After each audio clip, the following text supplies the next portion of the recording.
Les gustó mucho las reacciones que hicimos al Fusgo. Es un gran canal, es increíble. Vayan y suscríbanse. Si no conocían al Fusgo, güey, suscríbanse. Hace unos videos geniales. Y aparte se viste guapo para hacer sus videos.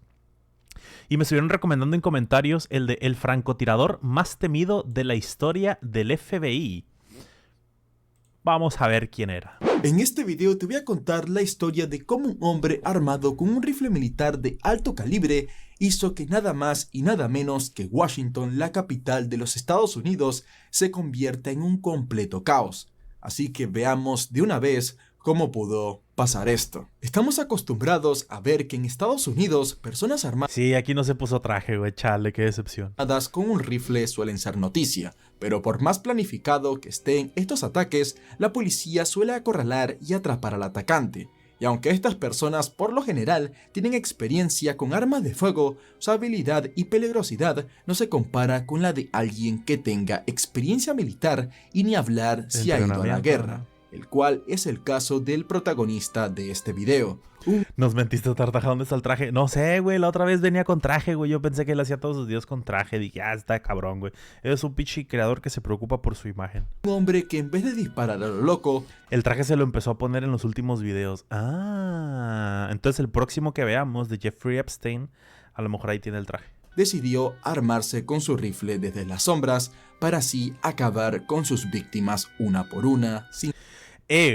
Eso de que lo haga desde las sombras está muy bien planeado porque le da una pasiva de camuflaje. Entonces, listo es el tirador, sin ser detectado. Y para añadir, ahora entiendo por qué él fue el más temido, no lo podían ver. Añadir un poco de contexto que creo que es necesario, quiero que tengas en cuenta que este caso sucedió justo un año después de los ataques a las Torres Gemelas. Así que tanto el público como la policía estaban muy tensa y lo peor que le podía pasar al país era tener ahí suelto a un asesino tan peligroso como el que vas a conocer en este video. Y ya dicho esto, ahora sí, empecemos de una y con traje blanco, te imaginas, vez con la historia. El 2 de octubre del año 2002, en Washington, Estados Unidos, James Martin, un hombre de 55 años que terminaba de hacer unas compras en el supermercado, de la nada, mientras iba caminando por el estacionamiento, siente un fuerte dolor en el pecho. Seguido, este cayó al suelo y un charco de sangre se formó junto a él. James había sido disparado. A todo esto había una mujer que vio el extraño suceso, y como pudo, esta se escondió detrás de un auto y llamó al 911 en busca de ayuda. Los servicios de emergencia no tardaron en llegar, pero los esfuerzos fueron en vano. James murió mientras iba en la ambulancia por la alta pérdida de sangre. Como esto era un caso criminal y ninguna cámara vio lo que pasó, la policía decidió interrogar a la mujer que llamó a la ambulancia a ver si ésta podía dar alguna pista sobre el criminal. Pero pese a que la mujer incluso decía haber visto cómo James se había desplomado en el suelo, ésta no podía ni testificar quién fue el autor del crimen o de dónde vinieron los disparos. Todo era muy raro. Pero los investigadores pudieron determinar el por qué la mujer no pudo testificar nada. Claro, con la bala se dieron cuenta de que pues era un francotirador, güey, al ver los resultados de la autopsia. En la autopsia se determinó que James murió de un solo disparo en el torso, y como la herida de bala en la salida era muy grande comparada con la de la entrada, se determinó que el arma homicida era un rifle de alto calibre que fue disparado desde una larga distancia. Esto abrió un montón de interrogantes, ya que estos tipos de asesinatos suelen ser llevados a cabo por dos motivos. El primero es el dinero, pero James era un hombre de clase media y además no le robaron nada. Así que esto nos deja con el segundo motivo para cometer un crimen de ese calibre. Y este es el odio, pero James era un padre de familia que trabajaba como programador, y por más que la policía contactó con varios amigos y familiares, ninguno pudo declarar que James tenía algún enemigo que quisiera hacerle daño. Y como esto fue un crimen aislado, la policía no podía hacer mucho, pero no pasarían ni 24 horas para que el autor de este asesinato volviera a hacer de las suyas. Al día siguiente, a las 7:30 de la mañana, un hombre llamado Sonny Buchanan. Puta que temprano. Chat, algo que les quiero presumir es que desde que regresamos del viaje, la patrona y yo, ya nos estamos levantando más temprano, güey. Antes nos levantábamos como por ahí de las 1, 2, 3 de la tarde y ahorita ya nos estamos levantando a las 9 de la mañana, 11 de la mañana, 10 de la mañana. O sea, no es como que puta, güey, la locura, no mames, como madrugan, güey, no como mis abuelitos, ¿no? Pero ya estamos mejorando mucho nuestro ciclo de sueño, güey, y eso está god, cabrón. La neta, rinde más el día, güey, la verdad, se siente muy rico. Y esperamos pronto, dentro de algunas semanas, empezar a despertarnos a las 8 de la mañana, para que rinda más todavía el día. Buchanan, de 39 años, estaba podando el césped de un jardín como hacía rutinariamente, pero la tranquilidad en el vecindario desapareció cuando de repente se escuchó un sonido estruendoso y Sonny cayó desplomado al suelo. En el momento, los vecinos pensaron que fue que la cortadora de césped tuvo un desperfecto mecánico y explotó hiriendo a... ¿Cuándo comienza el ejercicio? ¿1 o 2 semanas? Es que les digo, ahorita no, como no hay plata, güey, ahorita pues no tenemos con qué pagar el gimnasio. Entonces lo que estamos haciendo es salir a caminar aquí fuera de casa, en un parque que tenemos aquí cerca. Pero ya cuando haya plata, ya podremos ir al gimnasio. Sonny, pero como este seguía en el suelo sin moverse, llamaron a una ambulancia, y para cuando llegaron los paramédicos, ya era demasiado tarde. Sonny había fallecido por pérdida de sangre. Los doctores determinaron que a Sonny le dispararon de la misma manera que a James, y lo insólito es que aquí no pararía el terror, ya que a tan solo 37 minutos de este suceso, a 8 kilómetros de ahí, un taxista afroamericano de 54 años que se puso a recargar el combustible de su auto, recibió un disparo en el torso que le causó la muerte. Ah, amigo, entonces no va solo por blanco. Yo pensé, al ser, pues, su color de piel tan distintivo, dije, pues va a empezar a matar a puro señor blanco. Pero no, o sea, también está matando a los de su especie. Entonces, como... O sea, el vato simplemente se deschavetó y empezó a generar kills para subir el KDA. Y luego, una hora después, Sarah Luis, Ramos, bienvenido. una mujer de 34 años que estaba sentada leyendo un libro mientras esperaba el autobús, Tartaja, te recomiendo el video de Fusgo que hizo del caso de Abby Choi. Ese video no solo está bueno, también es un video fuerte comparado con este video. Ok. recibió un disparo a la cabeza que le causó la Amigo. muerte instantánea. Se aventó un headshot, ¿eh? Pero esto no pararía aquí. La siguiente víctima de ese día sería Lori Rivera, de 25 años. Y luego encima también mujer, o sea, no importa el color, no importa el sexo, o sea, el vato literalmente se está bajando lo que se le cruce, güey, ¿sabes? No más falta que baje un niño. Que recibió un disparo cuando Creía que estaba en el VR del GTA. estaba limpiando su auto en una estación de gasolina. Y la quinta y última víctima de ese día sería Pascal Charlotte, un señor de 72 años que estaba caminando tranquilamente por la calle hasta que recibió un disparo en el torso como la mayoría de las víctimas, haciendo que pierda la vida a los pocos minutos. Pese a que estos 5 asesinatos sucedieron en muy poco tiempo y a plena luz del día, ningún testigo pudo observar a ningún sospechoso, aunque un testigo decía haber observado una furgoneta blanca sospechosa en la que habían 2 hombres blancos que se fueron de la escena después de la muerte de Sarah Ramos. Todos estos asesinatos ocurrieron en los tranquilos suburbios del condado de Montgomery. De hecho, es tanto así que por esto... ¿Dónde carajo está Montgomery? Montgomery. Alabama. Ok. Estos 5 asesinatos, más el asesinato del día anterior, la tasa anual de homicidios del condado aumentó en un 30%.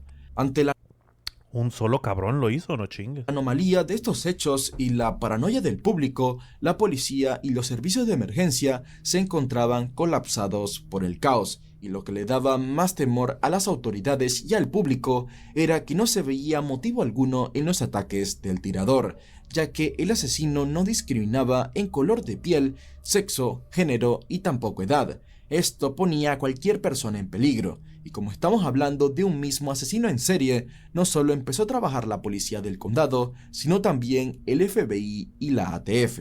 Las autoridades... ¿Qué chingados es la ATF, güey? Buró de alcohol, tabaco, y armas de fuego y... ok, vale. ATF, Las autoridades estaban poniendo todos sus recursos en busca del francotirador misterioso. Policías patrullaban las calles, se establecían Alabama como el Monterrey de Estados Unidos. Creo que sí, ajá, y también como que cogen entre primos y ese tipo de cosas. varios puntos de control, investigando cada vehículo cuando ocurría un asesinato, y los oficiales inspeccionaban con más atención a las furgonetas blancas que transitaban en el condado. Por otro lado, el SWAT vigilaba zonas que le resultaran ventajosas a un posible francotirador, vigilando si ocurría cualquier tipo de actividad sospechosa. Pero todos estos esfuerzos no rendían frutos. No había ninguna pista o testigo en el caso, aunque las autoridades descubrieron dos pistas muy importantes, pues los francotiradores del SWAT crearon la sólida teoría de que el francotirador disparaba desde un vehículo y no de un punto elevado como suelen hacer los francotiradores que vemos en las películas. Esta teoría tenía buenos fundamentos porque en estos asesinatos las balas tenían una trayectoria paralela al suelo y no de un punto elevado, y al examinar las balas, los expertos de balística de la ATF concluyeron que el francotirador usaba un rifle Bushmaster, un rifle de asalto muy fácil de usar que hasta un civil no tendría ningún problema en manejar. Ok, yo pensé que se iba a utilizar, o sea, francotirador como tal, güey, ¿sabes? O sea, con la mirilla y todo eso, pero estaba usando un pinche rifle de asalto de toda la vida. El jefe de policía del condado de Montgomery, Charles Moose, daba casi toda la información que conseguían los detectives a los medios de comunicación y al público en general para obtener algo de información por parte de algún testigo. De esta manera, apenas se pudo, este informó qué arma usaba el homicida y que también este disparaba desde un vehículo. Esto último ayudaría al público a tener más cuidado por la calle, ya que si se creía que el francotirador solo disparaba desde edificios altos, la gente podría pensar que si estabas en un sitio que no estuviera rodeado de edificios, estabas a salvo, lo cual no era cierto. La realidad era mucho peor, ya que no importaba dónde estés o cuál era tu sexo, color de piel o edad, siempre podías ser víctima de este asesino serial. También pedir la ayuda del público era una hoja de doble filo, ya que sí, estaba la posibilidad de que un testigo suministre las falsas, ahí como se les dice, los tips, sí, avisos falsos, güey, de que no, lo vimos acá en tal lugar y pues nada que ver, güey, ¿no? información útil a la policía, pero esto también causaba más ¿Lo habrá puesto en un tiro? ¿El qué? pánico en la Pistas, eso, coño. población, Las pistas incentivando a la paranoia y a la gente que tiene síndrome del protagonista a dar información innecesaria. Esto hizo que más de 100,000 personas llamaran a la policía asegurando que tenían información súper importante para la captura del francotirador, pero la mayoría de esta información era falsa o errónea, causando pérdida de tiempo y recursos a la policía. Además, que todo lo mediático que estaba haciendo el caso ayudaba al Tartaja, ¿viste el caso del estudio de animación japonés? No sé de qué estás hablando, güey. asesino a cambiar su modus operandi cuando la policía soltaba alguna característica de él para así Que el rifle de asalto lo puso en un disparo. Oh, ya. y prevenir su captura. La población de Washington estaba conmocionada por el asesino en serie. Cualquier persona podía ser la siguiente víctima de este misterioso francotirador, y con echar un pequeño vistazo a la calle se podía sentir el pánico en la población. Por ejemplo, había gente que cuando salía a la calle corría en forma de zigzag para evitar estar en la mira del asesino, y siempre buscaban estar bajo cobertura. Muchos padres también empezaron a buscar en sus autos particulares a sus hijos a la escuela para que no tomaran el autobús. Las escuelas cancelaron toda actividad que se hiciera fuera de sus instituciones y muchas familias decidieron quedarse en sus casas y solo salir para emergencias. A pesar de que la policía de Washington estaba vigilando todo el condado y la población estaba en alerta, esto no impidió que al día siguiente, el 4 de octubre de 2002, a las 2:30 p.m., el francotirador atacara de nuevo. Pero esta vez lo hizo en Virginia, donde Carolyn Sewell, de 43 años, recibió un disparo cuando estaba dejando las bolsas de sus compras en su camioneta en el estacionamiento de un supermercado. Chale, güey, qué feo. O sea, ya ni siquiera poder hacer como que cosas tan cotidianas, güey, como ir a hacer el mandado, ir a hacer la compra. Porque te puede caer el pinche balazo de un loco, güey. ¿Sabes? Como que no, ay, mendiga vida asquerosa, güey. La bala le dio en el hígado, pero afortunadamente Carolyn pudo sobrevivir, ya que recibió asistencia médica y... No sé cómo se llama, pero es de un men que según le robaron una escena de su manga y que prendió fuego. Ah, tú dices video del Fusgo, güey. No, ese video todavía no lo vemos. Sí lo quiero ver, pero todavía no lo vemos. Inmediata, convirtiéndose en la primera sobreviviente del francotirador. Un testigo que observó la escena aclamaba haber visto una furgoneta blanca en el estacionamiento cuando Carolyn recibió el disparo, y que dicho vehículo se retiró después de que ésta cayera al suelo. La policía también determinó que la bala venía del mismo rifle Bushmaster de los asesinatos Ajá, lo de Kyoto Animation. anteriores. Sí, sí. Y un gran problema de todo esto es que el ataque sucedió en Virginia, A lo un cual ladito. amplió el rango de amenaza del tirador. Y ahora más personas entraron en pánico al enterarse de que no solo tenías que vivir en Washington para estar en peligro. El 6 de octubre, 2 días después del último ataque del francotirador en Bowie, Maryland, Tanya Brown estaba llevando a la escuela a su sobrino Iran de 13 años. Parece protagonista de reality americano, güey. Y una vez, O sea, la señora. Tanya detiene el auto enfrente del colegio para que su sobrino se baje del vehículo. Pasan unos pocos segundos y Tanya oye un fuerte disparo que hace que inmediatamente por el espejo retrovisor le eche un vistazo a su sobrino, y para el horror de ella, por el espejo pudo observar que su sobrino de 13 años estaba tirado en el suelo. Tanya no perdió el tiempo y corrió, cargó a su sobrino y lo metió en el auto. Iran había sido disparado en el estómago y estaba perdiendo mucha sangre. Pero Tanya no era una mujer cualquiera. Ella era una enfermera veterana y así pudo ayudar a contener la hemorragia a la vez que mantenía a su sobrino lúcido en todo el trayecto hacia el hospital. Iran fue atendido de emergencia. Los doctores no tenían muchas esperanzas. El chico tenía un gran agujero en el diafragma y daños en el hígado, en el estómago y páncreas. Pero gracias al buen trabajo de los doctores y la fuerza de voluntad de Iran, el niño pudo sobrevivir. Seguido, la policía examinó a fondo una zona boscosa cerca de la escuela en busca de dónde pudo disparar el francotirador, y en ella consiguieron un cartucho proveniente de un rifle Bushmaster, y también observaron que había una carta Para el señor policía, código, llámeme Dios. No lo suelten a la prensa, o sea, no se lo enseñen a la prensa. de tarot de la muerte pegada a un árbol. En ella estaban escritas unas palabras que decían: para ustedes, señores policías, llámenme Dios, no informen esto a la prensa. El público entró aún más en pánico después de enterarse de que el asesino en serie era capaz de hasta matar a un chico de 13 años, alimentando el sentimiento de que nadie estaba a salvo.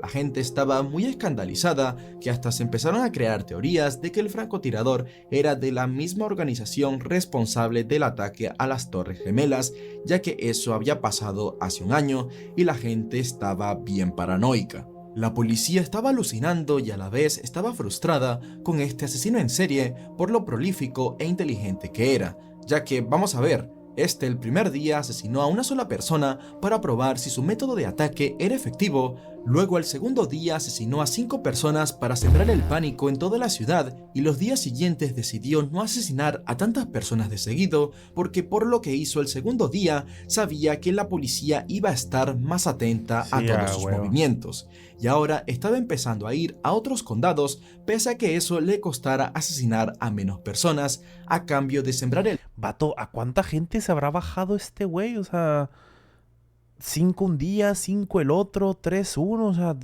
70 personas peladamente. El pánico en un rango de área más grande. Luego, pasaría 3 días sin hacer nada y el 9 de octubre de 2002 asesinaría a 2 personas en 2 estaciones de servicio distintas en Virginia. 5 días después, el 14 de octubre, el francotirador se cobró otra víctima en Virginia. Esta sería Fue el MVP. Linda Franklin, quien se encontraba con su esposo en una tienda de artículos del hogar, dejando un mueble dentro de su camioneta. Linda recibió una herida de bala en la cabeza, haciendo que pierda la vida al instante. Este caso en especial fue un golpe duro para las fuerzas del orden, ya que Linda era analista del FBI. No mames, güey. Pero a cambio de esto, la búsqueda ni siquiera podía ser más intensa, ya que la policía lo estaba dejando todo en buscar al asesino, pero este no cometía ningún error que diera. ¿Lo habrá hecho a propósito, güey, lo de bajarse a alguien del FBI? ¿O fue simplemente por probabilidad y estadística de tanta gente que estuvo bajando, bajó a alguien del FBI? Con su captura, o si lo Sí, un cabrón, hijo de puta, pero qué buena estaba puntería tenía. haciendo. Pues resulta que en este caso, un testigo, al igual que otros, decía haber visto a una furgoneta blanca que se fue después de la muerte de Linda. Pero este testigo iba más allá. Él aseguraba haber visto con sus propios ojos a un hombre árabe dispararle a Linda y que luego este se escapó en su furgoneta. Y como la policía escuchó esto al poco tiempo del asesinato, los agentes actuaron rápido y detuvieron el tráfico para revisar a cada vehículo sospechoso circulando por la zona, y poniendo especial atención a las furgonetas. Pero lamentablemente este esfuerzo fue en vano y ningún sospechoso fue arrestado. Al día siguiente, un despachador de los servicios de emergencia de Washington recibió una llamada de un hombre que le dijo: "No digas nada, solo escucha.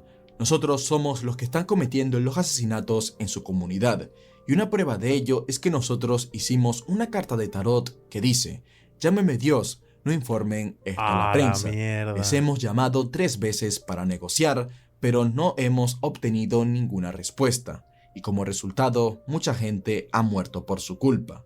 Por ese tiempo también había mucha El diablo. gente que aclamaba ser el asesino, y por esto el hombre también dio detalles de un tiroteo sucedido en una licorería ubicada en Maryland, en el que con un revólver se cobró como víctima a una mujer cliente del local, y luego de decir esto, el hombre colgó la llamada.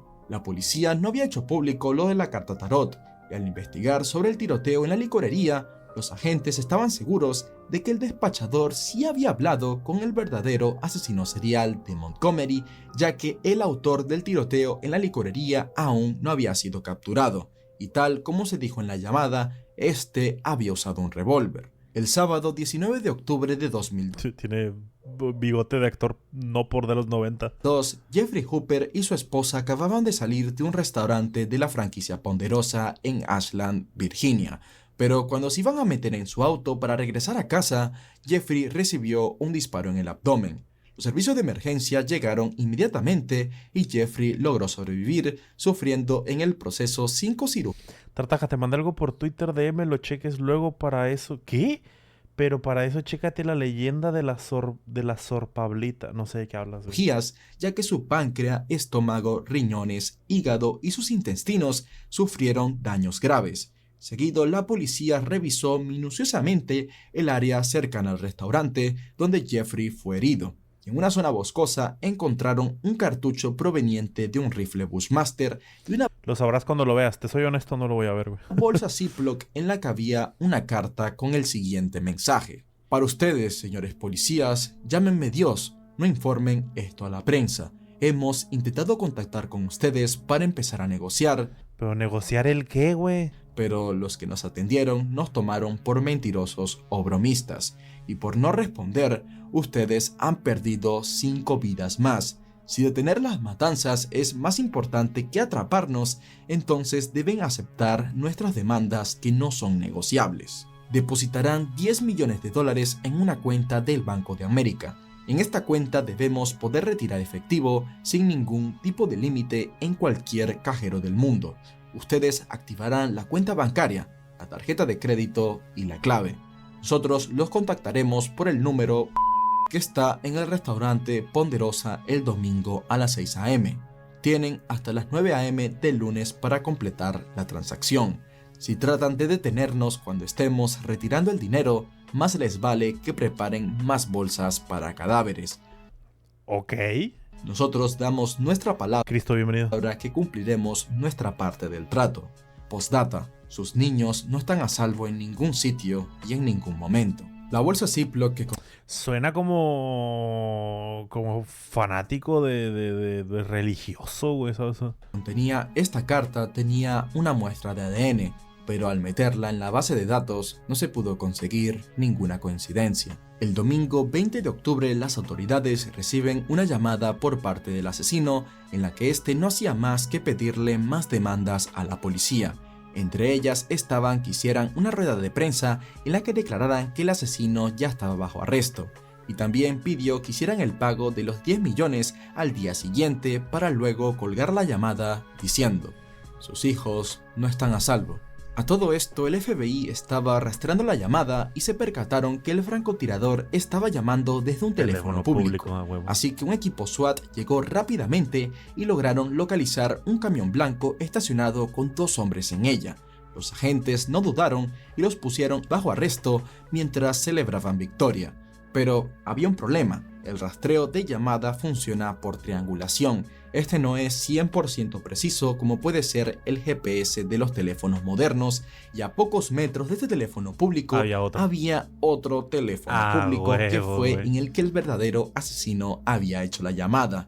Los 2 hombres que habían detenido eran solo 2 inmigrantes ilegales y el verdadero asesino. Bueno, por lo menos no agarramos al criminal, pero mira, agarramos a estos 2 pinches inmigrantes, güey, ¿sabes? Como que no es mucho, pero es trabajo honesto, güey, ¿sabes? Es como, peor es nada, ¿sabes? Y no seguía libre. Llegados a este punto, la policía daba todo por perdido. El juego se estaba jugando en el terreno del francotirador. Pero como si fuera el guión de una película destinada a que pierda el malo, la policía sacó una pista clave de un error absurdo, por no decir que se la sacaron del culo. Pues ¿se acuerdan del robo a la licorería que el asesino mencionó en una llamada a la policía?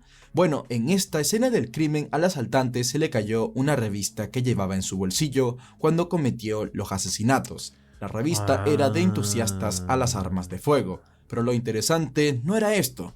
¿Fue que le sacaron huellas digitales? Sino que los analistas forenses, al examinarla minuciosamente, consiguieron una huella en ella. Y metieron dicha huella en la gran base de datos del FBI y bingo, la huella tenía un nombre.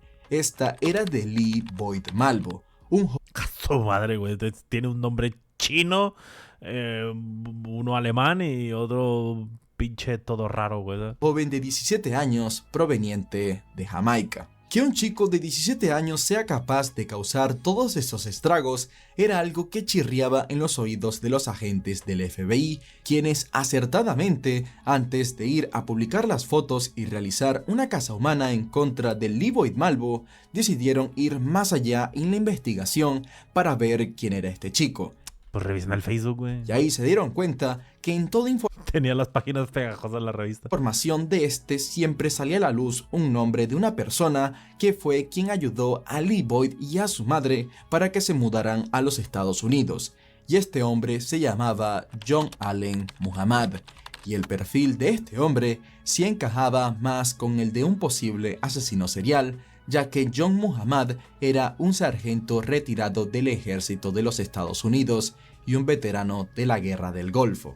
Viendo esto, la policía puso el nombre de John Muhammad en la base de datos del montón de llamadas en las que dieron información para la captura del francotirador de Washington.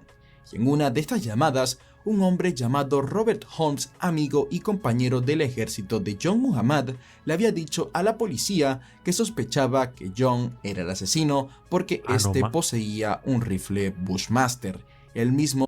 Y no más por eso, güey, es como que... O sea, si encontraron un iPhone 16 y es como que no, yo tengo una prima que tiene un iPhone 16, tuvo que haber sido ella. No chingues, güey. O que decían en los medios que usaba el francotirador. Robert también comentó que John le había comentado que iba a Washington porque ahí estaba su ex esposa con sus 3 hijos. Esta llamada no tuvo tanta atención en su momento, ya que el despacho de emergencias había recibido más de 100.000 llamadas de personas dando información que era falsa o equivocada. Pero con esta nueva información, los agentes del FBI contactaron con Robert Holmes y le mostraron las grabaciones de cuando el asesino llamaba a la policía, y Robert, sin dudarlo, confirmó que esa era la voz de su amigo John Muhammad. Pero, ¿quiénes eran John Muhammad y Lee Boyd Malvo? ¿Y cuáles eran sus motivos para aterrorizar a todo el país? Bueno, John Muhammad nació con el nombre de John Williams en la ciudad de Baton Rouge, Luisiana, en 1960. Al poco tiempo, él junto a su familia se mudó a Nueva Orleans cuando su madre fue diagnosticada con cáncer de mama, enfermedad de la que murió cuando él tenía tan solo 5 años. Tras la muerte de su madre, su padre le abandonó y fue criado principalmente por su abuelo y una tía. Cuando John terminó la secundaria, se casó y luego se alistó en la Guardia Nacional de Nueva Orleans y no mucho tiempo después tendría a su primer hijo. ¿Negro? Mi hijo es negro. Ah, no, perdón, que luego funan por hacer ese comentario, güey. Sí, es cierto, pobrecito de la cita Pambisito. Los Su único pecado en esta situación fue ser basado. que lo habían visto crecer estaban muy orgullosos de él porque sabían la dura infancia que había tenido. Y John tuvo un comienzo muy prometedor en su carrera militar. Era una persona ordenada y dedicada, pero con el pasar de los años empezaría a comportarse de forma agresiva e indisciplinada hasta una vez por una discusión golpeó a un oficial superior. John también era muy controlador y en 1985 su esposa no lo pudo aguantar más y le pidió el divorcio. 2 años después, John se convirtió al Islam y se alistó. Oh, qué sorpresa. Hoy, ¿quién lo hubiera imaginado? Que alguien del Islam empezó a hacer un cagadero en Estados Unidos. Nah, amigo, esto tiene que ser un invento del gobierno, güey. No, esto no puede ser verdad. ¿Cómo que alguien del Islam iba a hacer cosas así? No puede ser. No, tú me estás... Fusgo, estás mintiendo. Mentir está mal. Diosito te va a castigar. En el ejército de los Estados Unidos, donde entrenó como mecánico, conductor de camión y era un tirador experto con el rifle M16. Por este tiempo, John se casaría de nuevo y tendría 3 hijos con Fue una conspiración, güey. su nueva esposa de nombre Mildred Green. En un momento parecía que la vida de John se quedaría con este desenlace, en el que él era un padre muy disciplinado y de carácter fuerte, quien por encima de todo procuraba que nada le faltara a sus hijos, ya que no quería ser un padre fracasado como el que tuvo, y este siempre se aseguraba Mira, bien ahí, güey. de estar presente en la vida de sus hijos. La mala es la ex esposa, exactamente, güey. Tartaja, somos tus seguidores, obviamente somos racistas, los únicos que te funan son los que se creen moralmente superiores.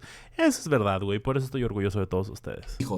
Pero lamentablemente, sin esperarlo, llegaría el punto de quiebre de John, y este sería el ir a la guerra del Golfo, que para cuando John volvió de la guerra, ya no era la misma persona. Este, además de ganar estrés postraumático, ganó un resentimiento en contra de los Estados Unidos y el ejército. Y en 1994, después de 16 años de servicio en el ejército, John decidió retirarse con el cargo de sargento. Por los siguientes años, John trató de rehacer su vida llevando un taller de reparación de autos y luego un dojo de karate, pero todos estos negocios no pudieron surgir. John estaba deprimido y amargado, también tenía problemas de ira. Por estas razones, en 1999, su segunda esposa le pidió el divorcio, llevándose con ella la custodia de sus hijos. Esto hizo que John la acosara y la amenazara. Pobre negrito, güey, él es una víctima. Con hacerle daño. Así que al poco tiempo se hizo una orden de restricción. John no podía ver más a su ex esposa y a sus 3 hijos. Esto no podía ser posible en la mente de John. Sus hijos eran su vida, y si él no podía tenerlos, no iba a tener reparo en arruinarle la vida a quien sea quien tenga que hacerlo para tener a sus hijos de vuelta. En el momento en el que la orden de restricción era un hecho, John se llevó a sus 3 hijos a un país isla en el Caribe llamado Antigua. En esta isla... ¡Ah, cabrón! ¿Dónde queda eso, güey? Espérate. Antigua, isla. La isla de Antigua es el destino principal del país caribeño de Antigua y Barbuda. Es mundialmente famosa por tener 365 playas, una para cada día del año, sus aguas cristalinas, arrecifes de coral y su ambiente relajado. Lo más destacado de Antigua, desde zonas animadas como Diquesón, Pito con queso, la bahía del Pito con queso, hasta paraísos tranquilos y vírgenes como Half Moon Bay o Darkwood Beach. Historias y vistas en Shirley Heights y el astillero de Nelson Dockyard podrás disfrutar de vistas panorámicas. La mejor época, la temporada ideal es de diciembre a abril, cuando el clima es más sequito y fresco. Ok, bueno. Hay que ir de vacaciones, chat. Él conocería a una mujer llamada Una James, con la que empezaría una relación, y en eso John conocería al Estaba fea la una, güey, ¿no? O sea, a ver, no, yo no soy ningún pinche Brad Pitt, güey, ¿no? Pero... hijo de bueno, una de 14 años llamado Lee Boyd Malvo. Rápidamente, John y Lee se hicieron muy buenos amigos. Lee veía a John como una figura a seguir, y John veía al joven como alguien que debía cuidar. Lee había sufrido abusos por parte de su madre cuando era niño. Vivían con bajos recursos, su padre lo abandonó cuando tenía 5 años y su madre siempre estuvo ausente en su niñez. Era un chico solitario y no tenía amigos en la escuela.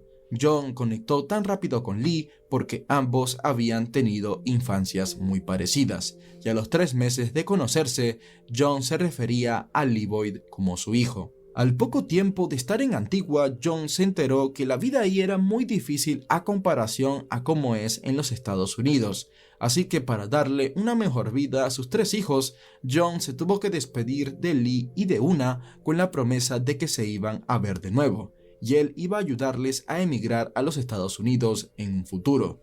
De esta manera, John con sus 3 hijos se mudó a Washington, pero al regresar a su país fue detenido por la policía y le devolvieron sus 3 hijos a su ex esposa. John estaba desolado por la pérdida de sus hijos, y el tiempo que había pasado en Antigua lo había dejado sin nada económicamente.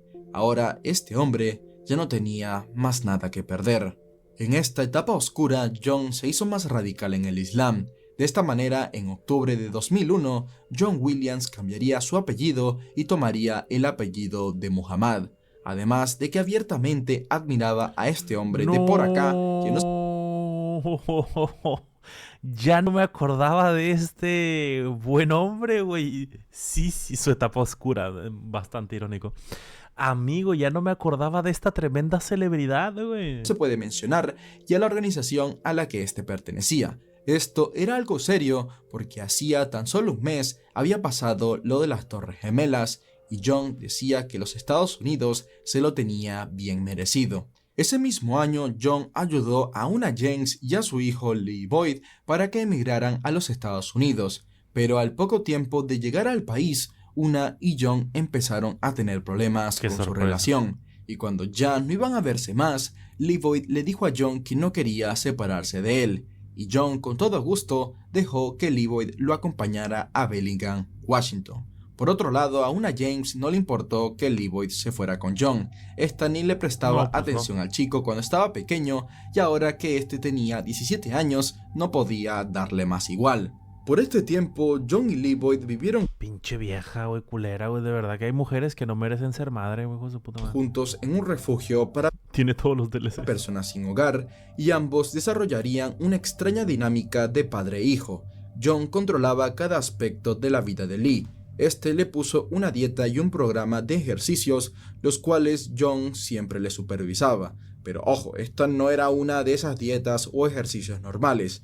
En una temporada, Lee tenía una dieta de solo comer miel y galletas mientras entrenaba como militar. Lee Boyd también se convirtió al Islam, y John se aseguraba de que el chico aprendiera a manejar tanto pistolas como rifles.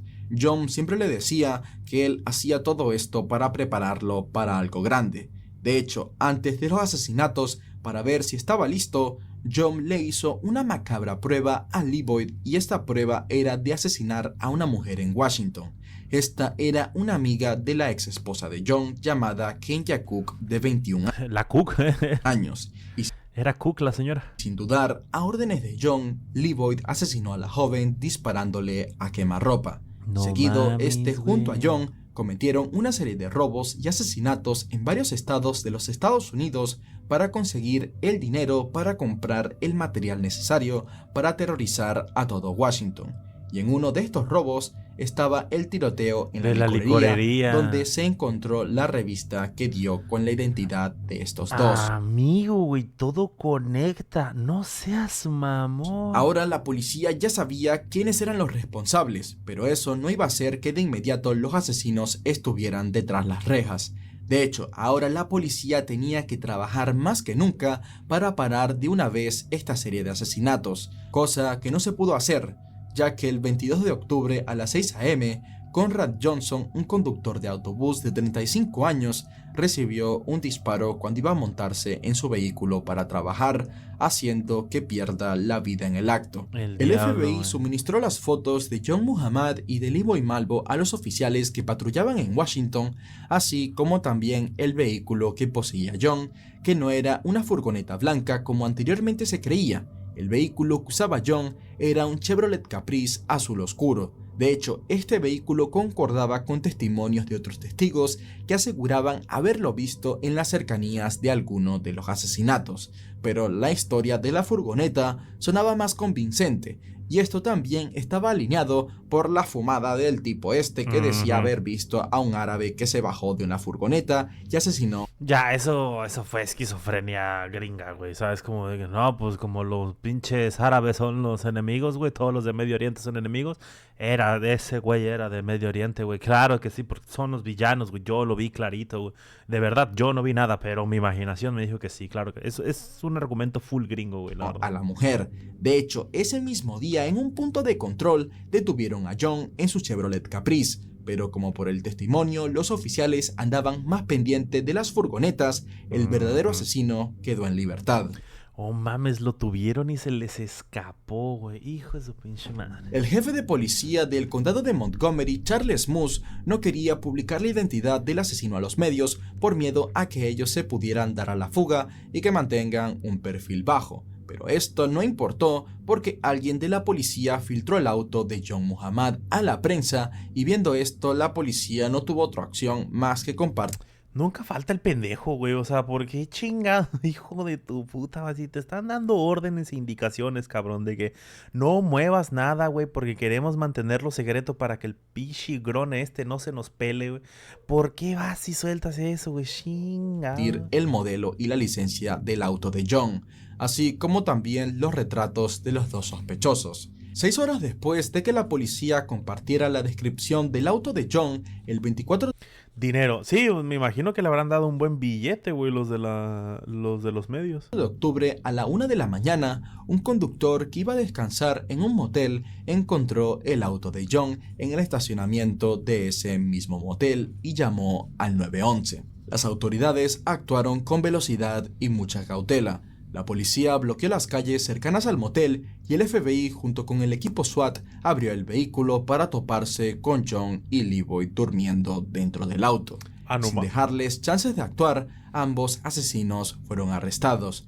La pesadilla del francotirador de Washington había terminado. Por la forma en la que estaba modificado el auto, te puedes dar cuenta el por qué ningún testigo fue capaz de dar pistas. La separación entre el baúl y el asiento trasero no existía. Eso le daba el chance a John de tumbarse y asomar la punta del cañón de su rifle por un pequeño agujero en la cajuela para así dispararle a las víctimas. Amigo, güey, para ser grone, güey, salió listo el cabrón, ¿eh? O sea, porque claro, la gente no va a ver nada porque pues está viendo la cajuela, güey, no tienen rayos X, entonces salió listo el oscuro, güey. El rifle Bushmaster también estaba dentro del vehículo, y al hacerle pruebas de ADN a John y a Leroy, se demostró que sus muestras coincidían con el ADN encontrado en la bolsa Ziploc. Por temas de que John prácticamente no confesó nada y que Leroy, por otro lado, todo lo que decía carecía de sentido, ya que en un principio decía que él hizo todo y que luego en el juicio, cuando se juntó con su abogado, decía que era mentira, que John lo había hecho todo, pero que él lo había dicho porque él sabía que al ser menor de edad no le podían dar pena de muerte y a John sí. Así que pues que él dijo esto, que había hecho todo, hasta le dijo como un asistente del FBI como que, así como que orgulloso, wow, a esta chica la maté y lo hice muy bien, estoy muy orgulloso de cómo lo hice, o sea, un Me la turbo, mamé. El vato, ¿viste ese pinche headshot, güey? No mames, me mamé, güey, esa me la hice yo, güey, ni en el pinche Call of Duty me salió culero, ¿no? Psicópata total, y por todo este rollo nunca se pudo determinar en qué momento quién disparaba o conducía el coche fuga. Muy probablemente se turnaban, güey, ¿sabes? Yo me creo más que este güey fue el que se aventó la mayoría de las kills, pero sí es bastante probable y casi 100% seguro de que se estuvieron turnando, así como que ahora tú chingate este, yo me chingo el otro, así. Pero finalmente este dúo se cobró a 25 víctimas, de las cuales solo 9 sobrevivieron y 16 perdió la vida. En un 25, ok, está bastante más abajo de lo que yo había pensado. Yo había pensado que como 70, pero aún así, güey, 25 personas, güey, es un chingamadral de gente, güey. principio, Leavoyd Malvo se declaró inocente por los cargos de homicidio. Su defensa argumentó que él fue adoctrinado por John y que no tenía las facultades mentales para diferenciar entre el bien y el mal. Leavoyd testificó que la intención que tenía John Muhammad con estos asesinatos era la de crear un caos en la ciudad para poder secuestrar a sus 3 hijos biológicos. Él quería los $10 millones para que junto con Leavoyd y sus 3 hijos se mudaran a Canadá. Y una vez ahí, John tenía el sueño de crear un ejército de 70 chicos y de 70 chicas afroamericanas que luego de un arduo entrenamiento iban a invadir y cambiar los Estados Unidos, creando una sociedad perfecta.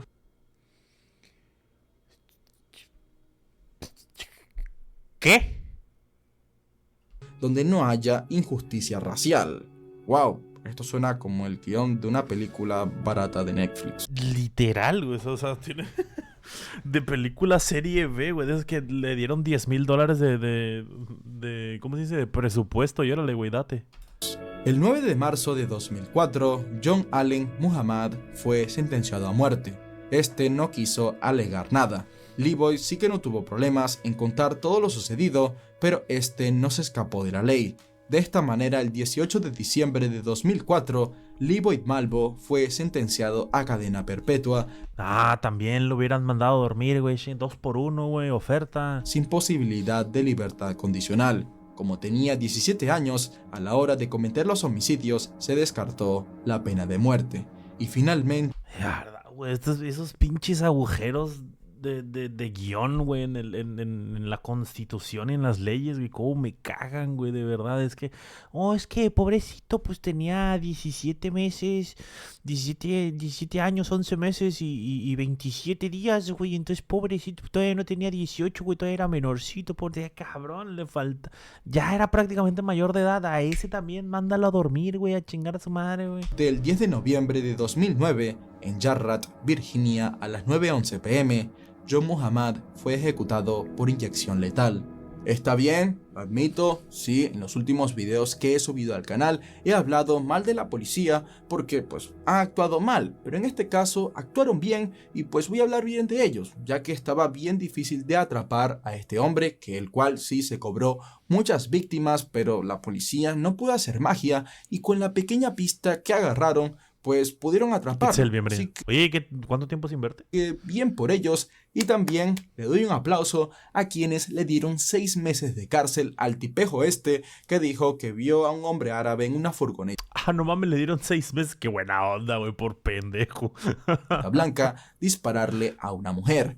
Pues resulta que una cámara de seguridad grabó a este hombre y pues resulta que este tipo salió del centro comercial 3 minutos después de que la mujer fue disparada. Así qué bueno, güey, por pinche chismoso, güey. Lo mismo digo, ¿qué, güey? Yo llevo toda la semana aprendiendo. y que o estaba mintiendo, o se había fumado algo, o simplemente quería atención. En fin, pues este tipo obstruyó la investigación y por eso tiene merecido sus 6 meses de cárcel. Qué bueno. En fin, esta gente que siempre quiere atención es lo peor, al igual que yo. Te pido que te suscribas. Malditas attention whores existen en todos lados, güey. Chinga, me cagan todos, güey. No sé si se dice spam de los miembros, güey. Pero háganse miembros, güey. Toda esta gente aquí tiene el pene enorme y ustedes también pueden tener un gran miembro si se hacen miembros. Y no sé si también le hice promoción al canal de cartitas, pero también vayan y suscríbanse. Claro que sí.